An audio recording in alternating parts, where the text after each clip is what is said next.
Ah, Hindi kasi ewan ko, hindi ko alam kung sakit lang ng ano sa Pilipinas, no? Pero pag mas marami kang alam gawin, no? Mas dumadami yung trabaho mo. Pero yung bayad. Yung bayad hindi. Oh. Kaya ano, minsan masaya din maging ano. Ako na nga. Anyway, sige, proceed na tayo sa meeting natin. No? Discuss na tayo. Konti na yun. ano na discuss sa atin dito? Saan tayo natapos? Yes, probably, sir. Summary na. Dito na. Tapos na dito? Okay. Okay, sige. And so dito na tayo determine the flexural strength of a W14 by 68. Okay, so given tayo ng 8242, so Fy niya is 50 KSI daw. Okay, so meron tayong tatlong tanong dito. Sabi, paano daw? Ano daw yung strength niya? Kung siya ay may continuous lateral support, ano sabi natin? Kung ma-recall mo. Okay, ang may continuous lateral support is supported yung compression flange niya. So kung supported ang compression flange niya, walang tendency na mag-buckle. Kung walang tendency na mag-buckle yung part na yun, edi mangyari, maabot niya yung pinakamataas na pwede niya maabot, which is yung failure by yung collapse, naalala nyo? Yung plastic hinge. So magko-collapse siya by plastic hinge. Yun yung pinakamagandang performance na pwede niya magawa. Yung pinakamataas na moment na pwede niyang mangyari before it fails. Okay, so sabi natin kung hindi naman siya continuous laterally supported, so may limit lang yun. Depende nila sa limit yung tawag dito, yung magiging formula, 'di ba? Depende kung magiging elastic or elastic na lateral torsional buckling. Naalala nyo kasi sabi natin ang failure, 'di ba? Ano siya, pwede mag-hinge siya yung gaganon, yung diretso to tapos putol dito. Mababali kasi magkakaroon ng hinge sa gitna. Okay, or pwede rin na mangyari magla-lateral torsional buckling siya, no? So magbabuckle. Pero sabi natin, bakit hindi buckling katulad ng column, 'di ba? Sabi natin kasi pag nagfe-flexure, merong compression pero meron ding tension, kaya hindi siya yung buckle na normal na bending. Ang nangyari kasi yung kabila, hindi naman nagbabuckle, 'di ba? So ang nangyari, nagre-resist siya, ang nangyari, combined effect no, nagto-torsion. Yan, so yun yung effect niya. So dito may tatlong case tayo. Sabi, assume daw na CB is equal to 1. Pero kung hindi, susolve mo siya. Kung hindi mo siya isosolve, meron din naman mga ano dito, yung mga derived formula. No? So, derived. Na-discuss na ba natin yun, yung CB? Yung value. Yung 12.5 Mmax over 2.5 Mmax, 343 ABC. No? So, may pattern naman. So, madali lang siya. After pa pala, sige, anyway. Sige. Strip pa lang tayo, no? Basta CB is equal to 1 muna. Mamaya pakita natin paano kayo naka-calculate yung CB. Okay? So para ma-solve natin siya, sabi ano yung first procedure? Tingnan natin kung meron siyang compact or non-compact section. Okay? Kasi yung compact, yan yung magsasabi na walang flange local buckling. Kung compact, pero pag non-compact, sabi natin magkakaroon ng flange local buckling, so meron lang additional formula. Na yung formula ay yung linear interpolation, kung naalala nyo. Meron dong formula na dinerive natin for linear interpolation. Okay? Pero sabi dito, compact naman. So walang flange local, diretso tayo doon sa overall failure. Okay, ngayon sabi kung siya ay compact at siya ay laterally supported, ano mangyayari pag laterally supported? Hindi siya magla-lateral torsional buckling. Kung hindi siya magla-lateral torsional buckling, ibig sabihin walang premature failure. Kung walang premature failure, magfe-fail siya doon sa pinakadulo ng kakayahan niya, which is plastic moment. Naalala nyo? Plastic collapse, yun yung pinakamataas bago siya mag-fail. So, kung plastic moment lang. So, paano mo kunin? Fy, Zx. Naalala nyo, discussion natin last time, bakit Zx, bakit hindi Zy? Mas maliit ang Zy Kasi, mas critical. Hindi. Kasi Zx yung nagre-resist kasi itatayo mo yung beam. Diba? Actually, kahit nakahiga naman, yung Zx niya lang, nakahiga lang. Diba? Babaliktad lang. Point is, lagi mong gagamitin yung strong axis to resist the bending. Diba? Wala siyang sense kung gagamitin mo yung weak axis kung may mas malakas naman, diba? Okay, kaya Zx yan, kaya hindi siya Zy. And para sa mga nalilito, no, kung kailan mo gagamitin yung strong at weak, may reasoning kung bakit natin ginagawa yun. Okay, kasi baka maalala mo, ay dito Zx X ginagamit. Doon sa column, X na rin gagamitin ko, Rx. Tapos sabi natin hindi, di ba? Ry, kasi magbe-bend siya doon sa weak axis. At syempre, depende pa rin sa KL, di ba? So, combination yun. So anyway, kung wala namang walang intermediate support, laging Ry. Okay, kung hindi, kung may intermediate support, solve both. Okay, ayan. So, sabi natin, ayan, so ito na yung capacity niya, di ba? Madali lang, FYZX. So, solve mo, divide by 12 para maging keep fit. So, para maging, ano siya, maging design, nalala niyo yung design, tsaka allowable, na-discuss natin, difference ng design, tsaka ultimate. Anong difference ng design tsaka ultimate? Ang ultimate moment ay galing sa loading. Ang design moment ay galing sa section properties. Naalala nyo? Yung design ay yun yung VMN. Di ba? Yung MU ay yung ultimate, yung nakuha natin sa loading. Okay? So nakita mo dito, VMN yan, di ba? VMN yung design capacity. Ito naman yung allowable capacity. Okay? Based pa lang sa pangalan ng hinihingi sa'yo, alam mo na kung anong procedure yung gagamitin mo. Okay? Pag allowable, syempre ASD. Kung design, edi LRFD. Okay? Sa letter B naman, okay, ganun din. Ngayon, pagdating sa exam, huwag mo na ipakita ito. Okay? Pinakita ko lang dito para makita mo kung paano mo siya isosolve standalone. Okay, pero since ginawa mo, kunyari, ganun ang exam, di ba, tinanong ABC, nasolve mo na sa A to huwag mo nang gawin ulit, okay na yan, erase mo na yan. Okay, so okay na to, huwag mo nang gagawin. No, pero, so itong pangalawa, iba na to. Okay, kasi ang nangyari, di ba, ang nangyari, meron na daw siyang unbraced length. Ano yung unbraced length niya? 20 feet. Okay, sabi mo unbraced length, sige, 20 ang tanong, saan papasok yun? Okay, so meron kang dalawang limit, LR at LP. Isa-solve mo parehas para malaman mo kung saang zone siya papasok.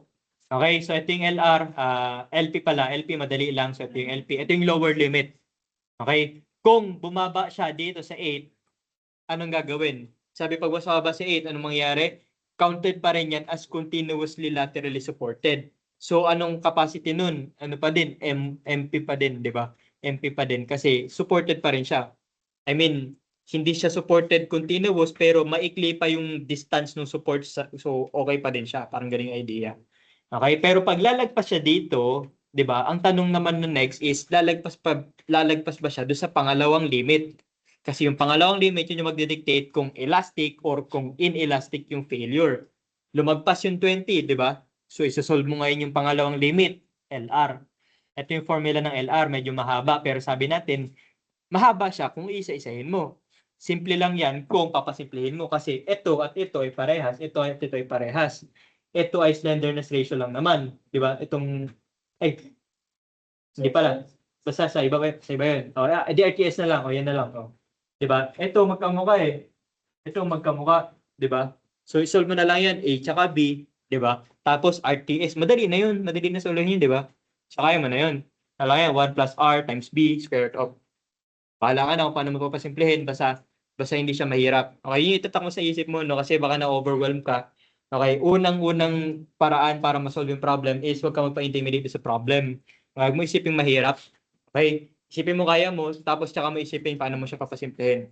Okay, mukha siya mahirap pero hindi dapat. And so RTS, may formula lang yan, madali na yan, kaya mo yan. Okay, so hindi ko rin alam yung derivation nito kasi may coefficient warping, no? So hindi ko alam yan. Okay, anyway, provided naman siya ng code, so solve mo na lang. Pag nakuha mo ni RTS, ito na yun. Tapos ito, straightforward naman, di ba? Ito, sabi mo, may ano ka na dito pampasimple, di ba? Sabi mo ano? Jessica Soho, sabi mo. Oh. Adi may mnemonics ka na. Edi mas madali na sa uluhin. Di ba? JC over SXHO. Okay, ang tanong na lang, ano yung SX? Property. So, walang problema. Yung J, property din. Yung C, property din. Yung HO na lang. Ano yung HO? Ito yung D minus TM. Okay? So, isolve mo yan. And so, meron ka ng value. Ito, store mo na to. Okay, dito, hindi lang to nakastore. Pero sabi natin, pwede mo rin store yan, di ba? Yung E over 0.7 FY. Pwede rin. So, yan, store mo. Ito, reciprocal nun. Di ba? So, mahaba siya, pero kaya mo pa i-clean. Di ba? So, practice lang yan. Madali lang yan, no? Ano siya paano ba? Alam nyo kagandahan sa steel, tsaka sa RCD, mahirap siya tingnan. Pero kapag tinry mo siya paulit-ulit, madali lang siya Alam niyo nagpapahirap dito? Yung loading Yung analysis, yung pagkuha ng loading. Pero yung design process, hindi nag-iiba to Procedural to 'Di ba? Ang babaguhin lang naman diyan, unbraced length. Procedural, 'di ba? Tingnan mo saang part. Anong formula para doon sa condition na 'yon? Tapos plug in mo. 'Di ba? Hindi yan tulad ng theory na papabalik-balik ko yung mga beam mo, 'di ba? Pag-deductungin yung iba't ibang trusses. Hindi, straightforward Okay, so anong point nun? Ano lang, huwag kang ma-intimidate, no? So, hindi siya mahirap kung ipapractice mo. Kasi kapag itry mo paulit-ulit, makikita mo paulit-ulit lang talaga siya. Okay, hindi siya complicated. I mean, mahaba yung solution. Pero yung process, hindi siya complicated kung familiar ka na. Mahaba lang. Pero hindi siya complicated.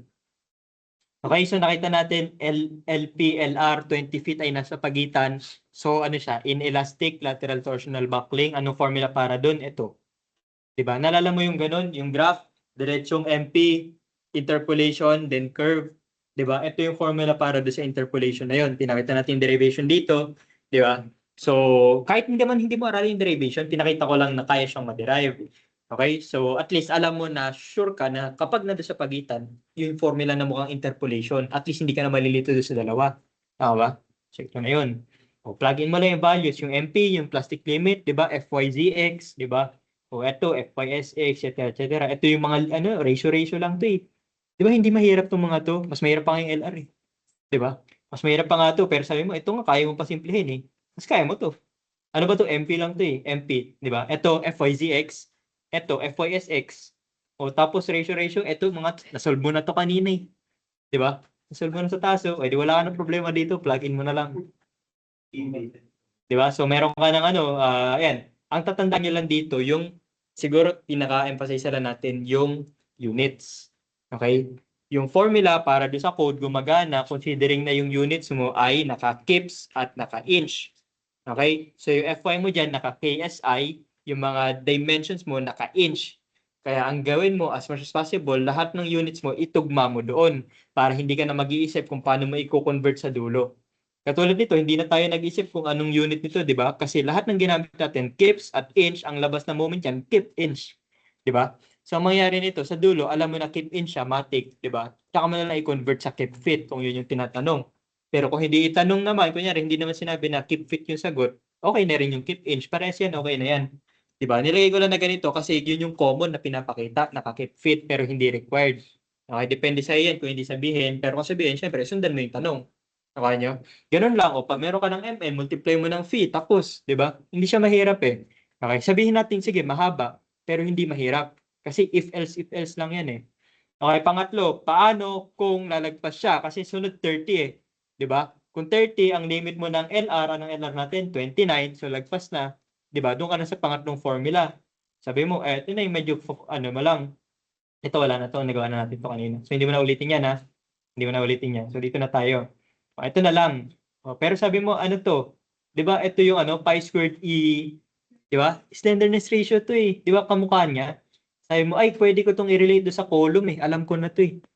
'Di ba? So hindi mo siya sasawluhin na separate. Tama ba? Kasi alam mo na yan kanina eh. Ano na lang bago dito, yung Jessica. So, alam mo na rin to eh. 'Di ba? Tapos ito, 'di ba ito din yun? Hindi magkakamukha din yan, 'di ba? So may pattern din. 'Di ba? Kaya mo siya i-relate sa isa't isa, hindi mo siya kailangan sauluhin letter per letter. Kaya ka mahirapan kasi ayaw mong sauluhin, ayaw mong sauluhin. Tama. Pero ayaw mong mas mahirapan kapag ayaw mong intindihin. 'Di ba? Pag sauluhin mo siya na letter per letter, sauluhin mo. Mahirap talaga 'yun. Ang haba niyan. 'Di ba? So gawan niyo ng paraan para mapasimplify siya. Kasi makikita niyo kadalasan diyan may mga relation yung mga yan, mapapasimplify mo yan. Okay, kumbaga itatak mo sa utak mo, ito lagi magkakasama yan, JCSHHO. Itong L over R, lagi magkakasama yan, kasi slenderness yan, di ba? O yung yung ratio, yung E over Fy, kadalasan magkakasama yan. Ito, pi squared E over the slenderness ratio, nakita mo na yan. Di ba? So, kaya mo na yan, di ba? Ano lang difference nito, yung R mo, hindi RXRY. Dahil bending to, RTS ang gamit. Tama? Kasi yung RTS, may formula lang, yung may square root dun. Di ba? Nakalagay, RTS squared is equal to square root of I over. And so ito, lang, hindi ko lang ma-share to kasi hindi ko pa rin napag-aralan no? Kung paano siya dinerive. Anyway, so ano lang naman, isa lang naman yung na-skipan natin. All the rest, meron tayong mga palatandaan. Okay, ano pang hindi mo pwede skipan? Yung mga numbers. No? Ito lang yung tsatsagain mo kasi ito wala explanation. Okay, hindi natin alam kung paano sila nag-arrive dyan, yung code. And so, tsatsagain mo na lang yun. Okay lang tayo dito sa formula. Formula tuloy. Dito sa process, ganun lang kunin ang bending capacity. Again, okay, to make it simple, summarize na ulit natin. Paano ulit? Una, tingnan kung compact or non-compact. Okay, anong ngayon kung malaman mo? Yun yung magsasabi kung may flange local buckling. Okay? Kung meron, gagamitin mo lang additional formula, yung merong interpolation, pero imbis na LB, LP, LR, ang gagamitin mo ay lambda. Lambda, lambda, lambda. Okay? May mga numbers naman yun. Okay? So yun lang. Kumbaga kung alam mo yung pangalang formula, yung parang interpolation, alam mo na din yun. Okay? So hindi siya bago sa'yo. Okay? Pangalawa, sige, tanong, pwede ba siyang lumagpas? Pwede ba siyang maging slender? Sabi natin, di ba? Pwedeng compact, pwedeng non-compact. Pwede ba siyang slender? Hindi. Bakit? Kasi ano? Magiging brittle, medyo ganon. Okay, pero bakit imposibleng magkaroon ng given na slender? Naalala nyo? Masyadong? Masyadong mabigat? Patigas? Hindi. Hindi siya advisable gamitin, tama naman. Pero ang tanong, bakit kasi pwede akong magbigay? Bakit imposibleng magbigay? Iniiwasan lang ba natin? Hindi to sa column, iba yung sa column. Iba yung slender sa column, iba yung slender dito. Ang sinasabi dito is yung slender section. Okay, hindi yung slender column. Slender section. Di ba, tatlo yun? Compact, non-compact, slender. Tapos sabi, wala tayong may counter na slender. Bakit? Kasi may torsional. Hindi lahat may torsional eh. Di ba? Sabi natin, depende sa Amber's length, may lateral torsional buckling. Alala nyo, basahin nyo kasi yung mga sasabihin. Kaya ko na-emphasize kasi baka lumabas sa essay, alam mo naman, di ba? Hindi lang natin alam kung section mo o section nila, di ba? Iba-iba tanong ko bawat section eh. So, i-recall lang natin para at least sigurado tayo. Okay? Bakit imposible? Kasi sabi sa code, sabi dito, walang standard section na slender. Nakalagay dun. Okay? Sa ano naman sa web?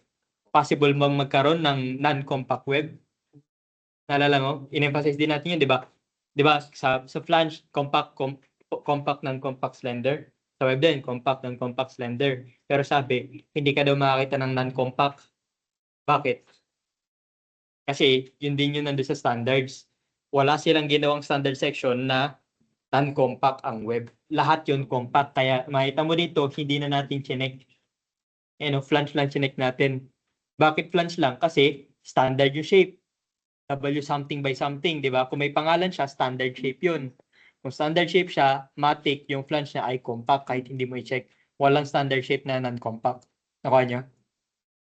Okay. Ang tanong, sige, kailan ka ngayon makakita ng non-compact web at slender flange? Kapag built up, okay, very good. Kapag ka hindi standard, pag ikaw ang nagdikta ng dimension, na kailan mo gagawin? Kapag depende sa project demands, no? Kapag sabi, ito yung kailangan mong dimension, tapos walang ganung standard, di ba? So, dun papasok yung mga build up. So, i-inventuhin mo yung section, no? Usually, ang gawa nun, mga plates, tapos i-weld para siya, maging, mag-up as one. Okay, clear tayo dun, ha? Okay, so ganun siya. Okay, ngayon nakita mo kanina nakalagay CB is equal to 1.0. Kailan nagiging 1.0? Kapag pag yung moment mo ay uniform. Pag pare-parehas yung moment mo doon sa tatlong quarter points, di ba? Yung MA, MB, MC, ito yun, no? A, B, C. Kung pare-parehas daw yan, kapag sinimplify mo yung 12.5, di ba, over something, something, something, kung isa lang yung mga moment, di ba, magka-cancel out yun. Magiging 12.5 over 12.5, magiging 1 ang CB. Doon lang yung case na equal siya doon. Or doon lang yung case na na yung CB ay 1. Okay? Pero sa actual hindi ganoon. Paano na kinukuha yung CB? Depende sa dito. Okay, ang tanong ngayon, okay lang ba na gawing CB is equal to 1? Okay, tingnan mo yung formula. Okay? Nominal moment capacity, ito na lang, dito, FCR, di ba? FCR is equal to something, moment capacity is equal to FCR SX. Ano ang effect ng CB? Nasaan ang CB? Numerator or denominator? Numerator. Kapag tumaas ang CB, mas maganda or hindi? Mas maganda or hindi? Numerator siya. Gamitin mo utak mo ngayon. Mas maganda or hindi? Numerator. Pag tumaas ang numerator, anong mangyayari sa kabilang side? Tataas din. Ano yung kabilang side? Nominal moment. Maganda ba ang mataas na nominal moment? Yes, yun yung capacity niya eh. Di ba? Yes. Nominal capacity yung MN eh. Di ba? Mas mataas sa CB, mas mataas sa MN. Mas mataas sa MN, mas mataas sa capacity. Ako ha? Okay, ano ibig sabihin nito? Anong value ng CB? 1 kung hindi mo isolve. Pag sinolve mo, mas mataas. Okay.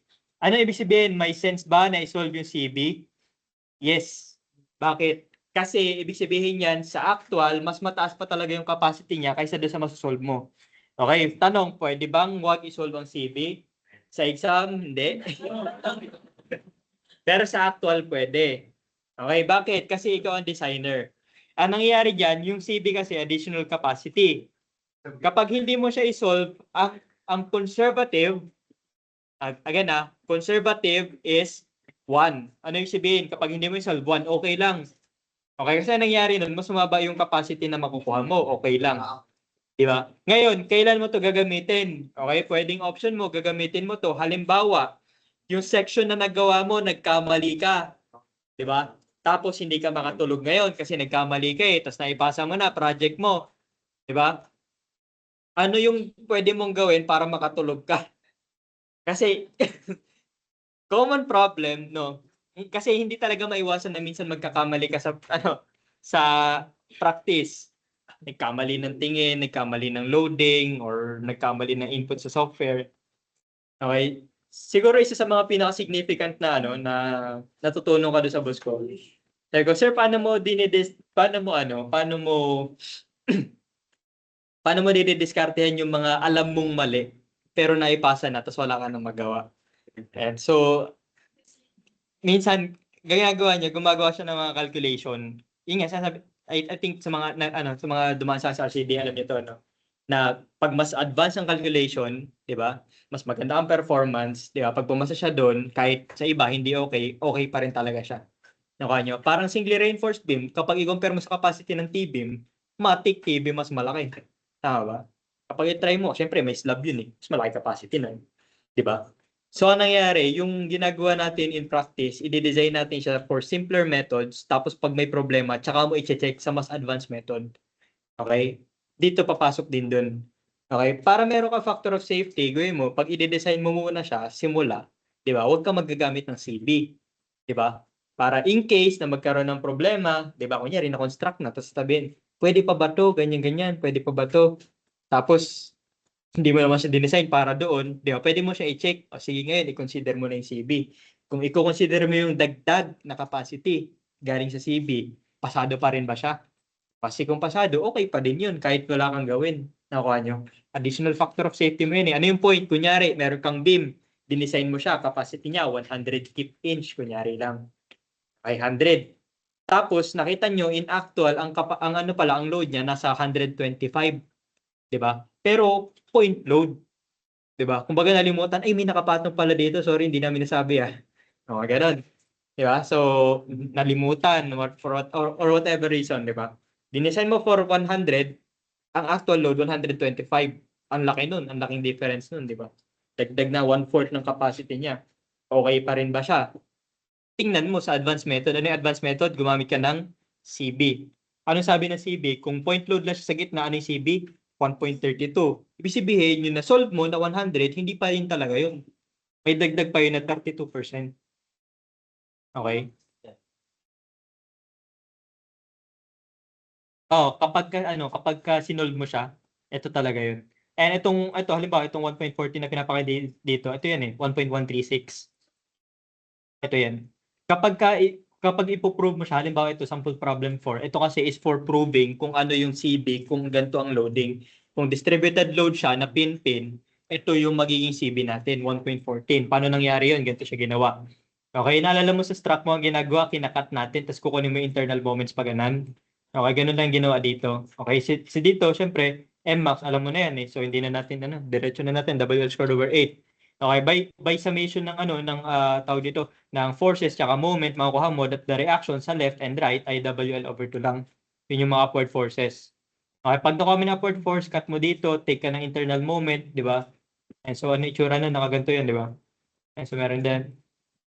Tapos meron ka ditong distributed load, W, ito ay L over 4, di ba? Tapos ito yung internal moment mo. Tapos ito ay, sabi mo, WL over 2, yung reaction. So, summation ng moment, makukuha mo yung value na ito. Ito sa gitna, ito sa left, ito sa right, yung Mmax, tapos yung, right to gitna, tapos yung right kamukha lang nung left. Symmetrical yan eh. Di ba? So, ito na yung mga values, no? Ngayon, kapag ipa-plug in mo sa formula ng CB, 12.5 M max over 2.5 M max, 343 ABC, di ba? Depende sa tanong. Hindi. Kapag alam mo, gamitin mo. Kapag hindi mo alam, or unless yung tinanong, kunyari, pakita ng figure, solve for CB, pakita mo. Pero kung halimbawa, point load lang yung tinanong, or point load lang binigay, tas rekta mo na. Kung alam mo, rekta mo. So, ibig sabihin, yun nandito, pwede mo sa uluhin, pwede rin hindi. Depende sa diskarte mo. Okay? Mas mahaba lang ng konti kung hindi mo sa ulo, pero kaya mo. Okay, sige, tanong. Asawan lumako. Tingin ko hindi, imposible. Hindi. I mean, kasi isipin mo, paano siya magiging less than 1? Ay, less than 1 siya kapag parang imposible sa sa formula. Kasi M max yun eh, maximum over. Isipin mo, para ka nag-average eh. Yan ah, di ba? M max, tapos EBT, di ba? Para maging mas malaki yung denominator kaysa sa numerator, di ba, doon siya magiging less than 1. Para maging less than 1 to, kailangan mas malaki to. Paano to magiging mas malaki kaysa dito? Kasi 12.5 to, di ba? Ito, 2.5, 343. Imposible na maging mas malaki to kaysa dito. Bakit? Kasi 12.5 na to eh. Ilan to lahat? 12.5 din. Di ba? Ang pinakamagandang case na nito, pag M max to, yun yung pinakamalaking value niya, di ba? Kasi nga M max na, yun yung pinakamalaking moment. Di ba? Kung M max to lahat, magiging 12.5 M max din yung denominator. Ang magiging lang siya. Walang case na etong A mas malaki sa M max para maging mas malaki yung denominator. Wala eh, kasi nga, siya na yung M max kung ganun, di ba? Okay yun. Imposible na magkaroon ng ABC na mas malaki sa M max. So dahil doon sa formula niya na yun, imposible na maging mas malaki yung denominator. So imposible din na maging mas mababa sa 1. Lagi itong mas mataas sa 1. Okay, kaya ang sabi natin, the conservative assumption is to use CB na 1.0. Okay, kung ayaw mo i-solve, okay lang. Siyempre sa exam hindi, di ba? Kasi depende sa pag tinanong, okay lang na wag i-solve CB. Or sabihin, use CB is equal to 0 for conservative assumption. Okay lang yung ganun, di ba? Pero pag hindi sinabi, syempre i-account mo yun. Sir, sa acceptable naman yung mas either dun sa general formula, dun sa mga shortcut, acceptable na gamitin. Okay lang parehas. Ayan. Ano pa? Okay tayo dito? Supported na ano. DFF? Ano yun? Place point flow. Ito? Oo. Ang nangyari dito, meron siyang lateral support. Lateral support. Hindi siya vertical, no? Lateral. So, nakita dito, unbraced length, LB is ganito. And LB over 2. Ang nangyari dyan, hirap explain eh. Basta, wag na. Basta simplify na lang natin, no? Basta ganun. Kasi hindi naman lalabas eh. Hindi naman natin didiscuss yung mga may lateral support yan. Hindi naman. Okay. Basta, Ang ganda. basta ano na lang, simplihan na lang. Okay lang. Depende, pag mabait ka. Kaso, hindi eh. Sumisigaw ka kasi. Sigawan niyo ako. Hindi ko bait kami. Okay, number 5, sabi dito, determine the adequacy for flexure. Okay, 45 feet, sabi, laterally supported and subjected to the following service loads. Okay, service loads daw, including the weight of the beam. So, ito na yung total na yan. Okay, so ito yung live load. Ano daw? Again, first step, check kung compact. Okay, ito yung actual. Ang limit ay 9 and 24. Lumagpas, non-compact. Pag lumagpas sa pangalawa, slender, pero sabi natin, standard shape, imposible. Okay? So, matik na, non-compact. Okay, dahil meron siyang non-compact flange, meron siyang flange local buckling. Sabi mo, sir, bakit walang web na chinek? Bakit ulit wala? Kasi, standard. Walang non-compact web sa standard. Okay? So, nakalagay dyan. Kaya flange lang chinek natin, no? Non-compact ang flange. Kaya ang check ay flange local buckling. Kung hindi, kailangan din i-check yung web local backlink. Pero hindi natin to kinover kasi nga lagi tayong standard shape. Basta pag standard shape, sir. Plunge lang ang... Oo, tama. Kung magna-non-compact. So clear tayo dun ha. And so MP is FYZX. ZX kasi strong axis gagamitin mo. Itatayo mo yan, di ba? Okay, capacity ay mukhang interpolation. Sabi natin, di ba? Yung mukhang interpolation, yung pangalawang formula. Ang pinagkaiba lang nila, ito, imbis na L, lambda ang gamit mo. Okay, ano yung lambda R, lambda P, yun yung ginamit mo kanina. Ito na yun. Di ba? So basically, alam mo na yun, plug in mo na lang, di ba? Ano yung MP? FYZX. Ano to? FYSX. Eh, di magkapamilya din sila, di ba? Oh, wala lang siya CB. Yun yung pinagkaiba niya. Okay, ang may CB, yung mga formula doon sa kasunod. Okay, so ano na, 45. So check natin daw, sabi, ano siya, lalagpas ba siya sa mga limits natin? Okay, compute the lower limit. Lower limit is 13 feet. Okay, lumagpas ng 13, so sure tayong merong lateral torsional buckling. Okay, next question, anong type? Diba? Elastic or inelastic? Depende sa pangalawang limit. Lalagpasan ba niya yung pangalawa? So solve yung pangalawang limit, yung LR. 42. Lumagpas? Yes. So dun tayo sa pangatlong formula, yung elastic pala. Elastic formula. Yung mahaba na sabi mo, ito ay ano lang naman, di ba? Slender, yung pi squared E over the slenderness ratio, pang column. Tapos Jessica Soho, tapos ito din yun, slenderness ratio din, di ba? Sige, question. Sir, paano ulit pag yung given LP nyo, sa LP pa lang hindi natin? Ano ka na? MP ka na agad? FY86. Oo. Kung hindi siya lumagpas sa LP. Oo, kasi kung babalikan mo yung ano niya, yung graph ng capacity niya, ito yun eh. Eh, nakita mo dito, ito yung LP eh. As long as hindi siya lalagpas dito, ito lagi yung capacity niya. So, dun ka sa sa pinakamataas. Oh, kahit meron siyang value ng unbraced length, no, basta hindi siya lalagpas ng LP, okay pa din yun. Okay, kumbaga ibig sabihin hindi siya masyadong mahaba, parang ganun. Clear tayo dun ha. And sige, next, ano na? Tayo. 5. Yan na. So nakuha mo na dito. So ito na yung formula, FCR. So ano na tawag dito? Multiply mo na lang Fs, 'di ba? Sabi natin Mn is Fs, 'di ba? Galing lang ito sa F is equal to ano siya, M over S, naalala mo? M over S. Diba? Tapos algebraic manipulation. Diba? Ito magiging multiplier niya. Okay, so ito yung nominal. So multiply mo ng 0.9. Yun na capacity. Diba? Kung LRF, 0.6 yung ESD. Diba? Ito yung ginawa natin kanina, paulit-ulit lang eh. Diba? Nakita nyo? Ito, ang pinagkaiba lang nito, nagkaroon ka lang ng non-compact.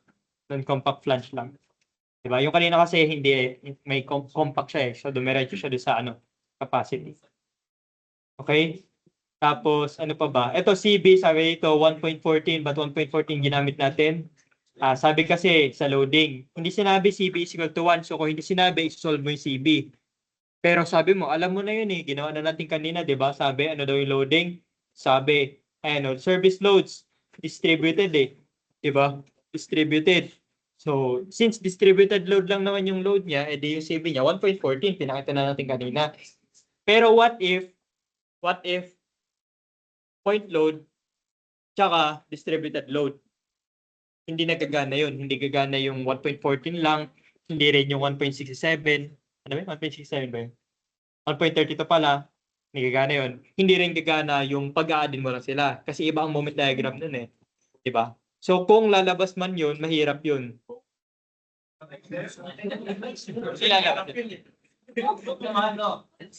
No. Pero ganito yung usapan natin na depende, no? Kung lalabas man yung mahabang questions, yun lang yung tanong. O kumbaga enough yung time lagi. Okay, enough lagi yung time. So, hindi ko alam kung kailan lalabas. Okay. Pero ganito kung hindi sabihin sa question, yung CB, isa-solve mo yung CB. Pero kapag sinabi na CB equal to 1, gamitin mo CB equal to 1, syempre. Pag mo na gamitin. Pag mo na i-solve. Depende kung mahirap yung tanong, pwedeng ibigay naman na CB equal to 1. Depende. May masasolve ka dyan, meron ka dyang masasolve na MP. Hindi, baka malay mo, yung isang tanong, ano lang, di ba? Continuous. Pag minali nyo yung plastic moment, talaga naman, uhusgahan ko kayo. Ha? Papasolve yan, GX, feeling ko. Ayun lang. Malalaman natin. Expect mo lang siya. Ngayon, hindi na kayo magkakamali dun. No? Sana naman, kahit kunyari, lumabas ABC, sana naman yung A na may plastic moment, no? Yung lahat na nila supported, no? Ito tama niyo yun. Depende. Depende kung